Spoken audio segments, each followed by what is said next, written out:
Hey y'all, welcome back to my channel and welcome back to another meal prep / batch cooking video. So this weekend we went out of town for Memorial Day and we did not get back till a little bit later on Sunday evening. So this girl was really feeling an easy meal prep this week. Here lately, easy meal preps have been my thing. But don't think that you can't have a great meal prep just because it's easy. You can still have an amazing quality meal prep in just a short amount of time. I ended up splitting this meal prep between a couple of days, so don't think that you need to meal prep everything in one day. If you have to, take a couple of days of meal prep. But meal prepping is meal prepping. It still saves you during the week. But let's get into this video. Let's see what we're prepping for this week. All right, so we're going to start out with boiling a dozen eggs in the Instant Pot. I poured 1 cup of water in the bottom of that. I just used my egg button and I cooked them at 3 minutes. And once they're finished, we're going to do a quick release because we're going to be using these eggs on Scotch Eggs. After I do a quick release, I put them in an ice bath for 5 minutes and then I peeled all of the eggs because I'm going to use the entire dozen for Scotch eggs. My family loves Scotch eggs. So I've learned that if you dry the eggs, the pork sticks to the eggs a little bit better. That is the pork that I'm using. That pork has quickly became my favorite. So I'm just going to use everything but the bagel seasoning as well as a little bit of pepper. You don't really need salt because sausage is already salty enough. But those are the only 2 seasonings I'm going to use. Again, I don't really measure. I just kind of pour in there and then I judge with my eyeballs. I just go in there like I would meatloaf and use my hands and mix all that up very well. I did go in with a little bit more of the everything but the bagel seasoning. And then I line a cookie sheet with some parchment paper so that way they don't stick and become a hot stinking mess. And I just take a little bit of the sausage, take an egg, wrap the sausage literally around the egg. Ridiculously easy. This is about the easiest meal prep you're ever going to get. I know normally Scotch eggs, you use like a breading in there. You don't even need it, you guys. Just wrap the seasoned sausage around the egg. Make sure the sausage is even around the egg. I did all 12 eggs. Preheated my oven to 375 degrees, and then I cooked those for around 25 minutes. Definitely watch because all ovens are different. As you can see, some of the eggs are playing peekaboo, but you know what? It's okay because it's all going to the same place anyway. If you guys have not tried these, highly recommend them. Even my pickiest of pickiest eaters eat these. Next up, we are going to be making French toast. Hallelujah. So the first thing we're going to do is take 2 tablespoons of butter. I melted that in the microwave. 2 tablespoons of coconut flour, a half a teaspoon of baking powder, 2 tablespoons of heavy whipping cream, as well as 1 egg. Then we're going to completely stir up that batter, and then we're going to put it in the microwave for 90 seconds. Yes, I'm using a plastic container. Don't come after me. I know that's bad. I need to get a glass one. So this is one of the brand new recipes that I am trying. I will have the recipe in the description box below, but that's what the batter looks like before you put it in the microwave. And wait for it. I had to show you guys this because, yep, and you know what happened next. A big mess on my hand. So then I had to get a new egg. So after the French toast batter was done in the microwave, we went ahead and got ready the coating for the French toast. So in that small bowl, I went ahead and put in there 1/4 teaspoon of cinnamon, 1 egg, 1 tablespoon of heavy cream, and 1/2 teaspoon of vanilla. Mix that well, and we are just going to end up dipping the French toast in there. But that's what it looked like. Oh my goodness, you guys, it smelled so good. So I just kind of flopped the French toast out of that plastic container, and I cut it into 4 pieces because this is supposed to be 4 servings. So that is what it looks like after it's all cut up. And then I ended up transferring that coating mix into the dish that I actually made the French toast in because I had a feeling it was going to be so much easier to dip it in that container instead. After you are done dipping it, we are going to fry this, and I just fried it in butter. I took a fairly large pan, fried them in butter. As you can see, a couple of them kind of broke in half. That's just because I manhandled them a little bit because I was trying to hurry up. So that was my bad.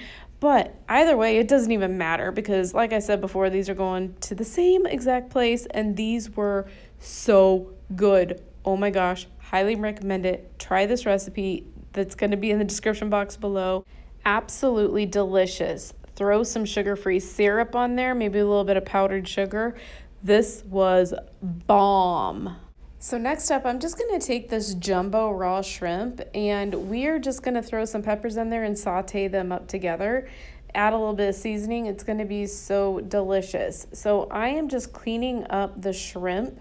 This shrimp was already deveined, but I do need to go through all of them and take off their tails and all that good stuff. And then I took 2 red peppers and I just sliced them up lengthwise just like that, and I'm just going to leave them like that. Then while I cleaned up the shrimp and cut up the red peppers, I just had a skillet heating up on the oven because, like I said, I am just going to add, that was probably around 2 to 3 tablespoons of grass-fed butter. I use Kerrygold butter. I get it at Costco because it's cheaper there. I'm just going to toss in all of the red peppers, and I'm also going to toss the shrimp in right on top of there. Where are my seafood lovers out there? Because this girl is definitely one of them. I'm just going to put some of that Tony's seasoning on there, and I just kind of eyeballed it. I did end up going in again later, but oh my goodness, that Tony's seasoning, if you put enough, it does have a little bit of a kick to it. Oh my gosh, though, that stuff is so good. I'm definitely obsessed with that stuff. So I just put the lid on there, let that all saute together. That was the finished product. Came out absolutely wonderful. I did have to drain a little bit of juice because it, between the vegetables and the shrimp and all that, there was a little bit of excess liquids. I just drained it off, and that became an amazing meal. Next up, I'm just going to take these organic extra frying green beans. They are frozen ones. They're not individually packaged or anything, but I just laid a piece of foil out, sprayed the foil really well. I just laid the green beans on top of the foil, frozen and all, took some Kerrygold butter, put that on top of the green beans. Then I ended up seasoning them with some garlic salt. That stuff is good stuff too. We really love garlic salt in this house, but I seasoned them generously. And after I seasoned them, I just took a second piece of foil, and as you can see, Celine is helping me out, and we just pinch the sides so that way the steam and all that good stuff stays in there and cooks them green beans while it is on the grill. Grilled those puppies up about 10 minutes on each side. That was the finished product. Obviously, your time is going to depend on how high your temperature is, but green beans on the grill, any vegetable on the grill is so good. So next up, I'm taking these chicken thighs, skin on, bone in, using that Tony's seasoning again because, like I said, I can't get enough of it. Throwing all of that into the Instant Pot, and I love my Instant Pot to cook chicken with the skin on. The skin gets so crispy. But that chicken was a little bit frozen, so I did want to cook it a little while before I did add the seasonings. So again, I'm just putting it on air fry, 400 degrees, and the first time I put them in there, I put them in for 5 minutes just to kind of thaw them out a little bit. Came out just like that, flipped them over so that way I could cook them again, and then the next time I put them in for 10 minutes. And then once that 10 minutes was done, I went ahead and flipped them again and put them in for another 10 minutes after I put the Tony's seasoning on there.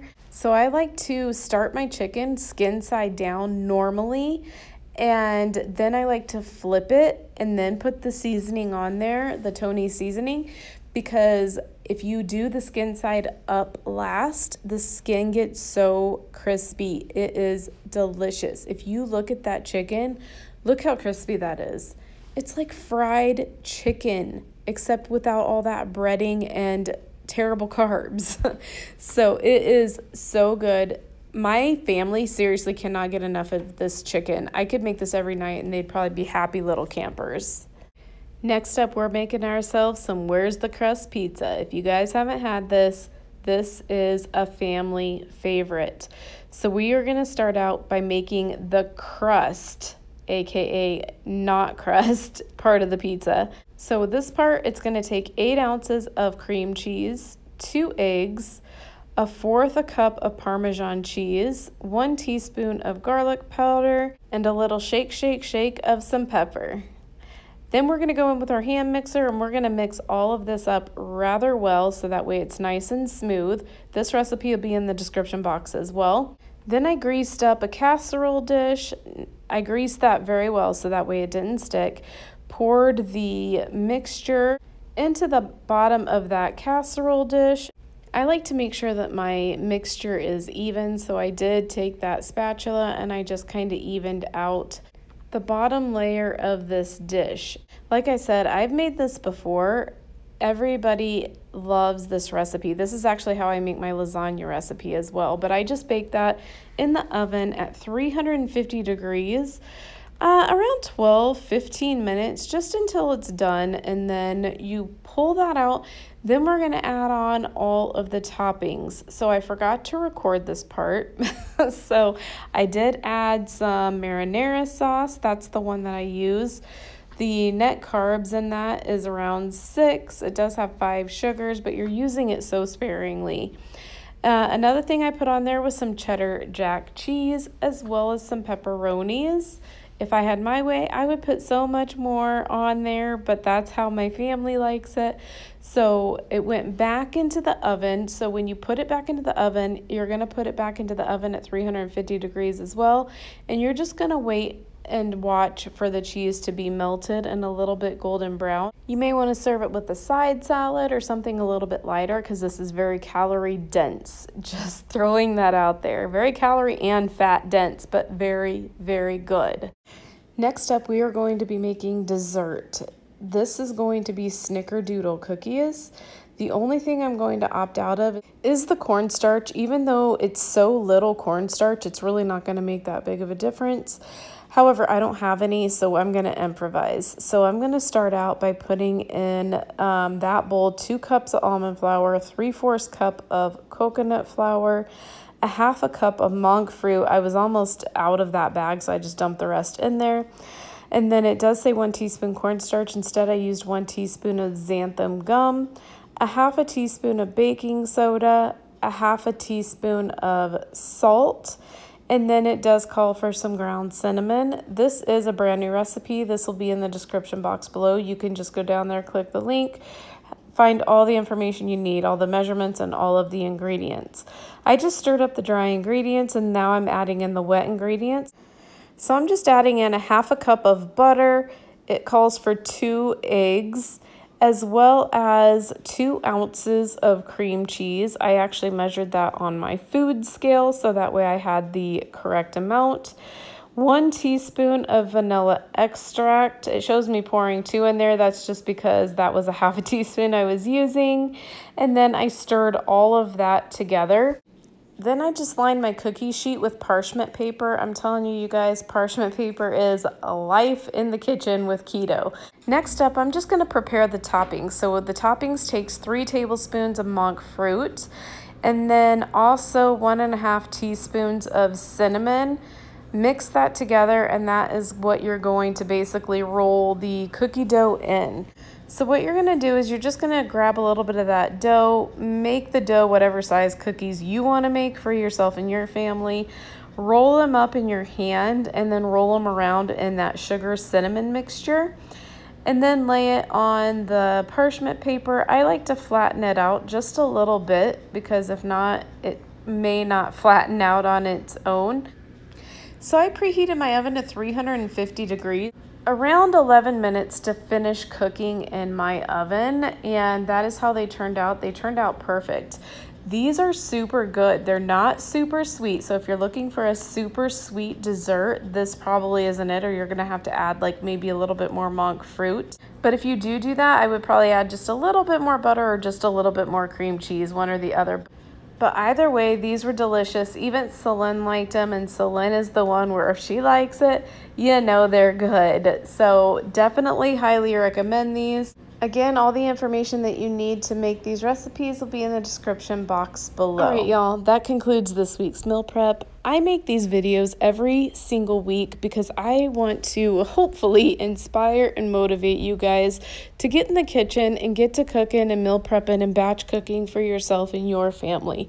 In my opinion, it is super important. It saves money, it saves time, and quite honestly, it saves your sanity during the week, even if it's a small meal prep. Like I said earlier, a meal prep is a meal prep, and even if it's just a little bit, at least it's something to get you started on your week. So again, I hope this motivated you guys. Stay safe out there. I'll be praying for you, your family, and your country. Thank you so much for watching. I greatly appreciate every single one of you guys, and don't forget to go out there and make today even better than yesterday, and I'll talk to you in my next video. Bye. On my own, but I don't know why you hit the road, but you don't realize I'm on the back when you're around. I won't think twice when you're